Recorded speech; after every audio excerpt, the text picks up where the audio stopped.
Hello, this is AM and for today's story, pupunta tayo ng Binangonan, Rizal kasi meron kaming kliyente doon na kailangan ipasurvey yung lupa niya. So tara, let's go! At nakarating na nga kami dito sa site. Medyo mataas yung lugar niya. Ayan sina ma'am and kitang-kita yung lake. I don't know kung anong klaseng lake yan, kung Manila Bay na ba or Laguna. Para sa mga untitled property, kailangan talagang ipa-survey muna. So, yun yung first step. Parang aabutin yata kami dito ng maghapon.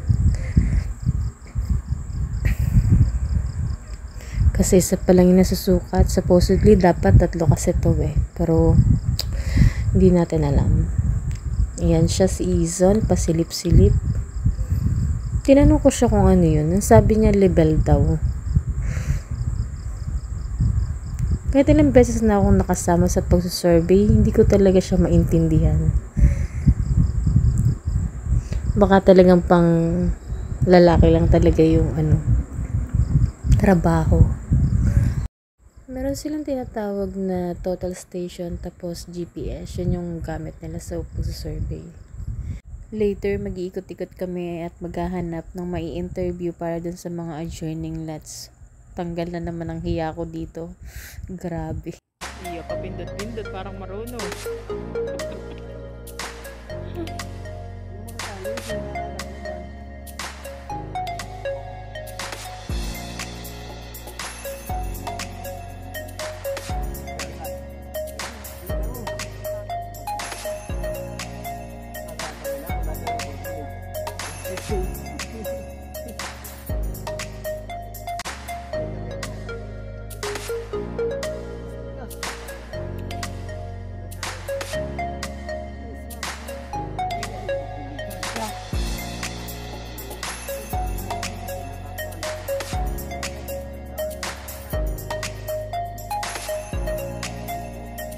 Kaya nga ngiti.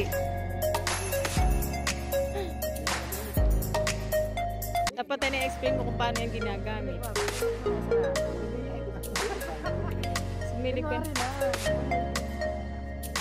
Iya, parang marunong.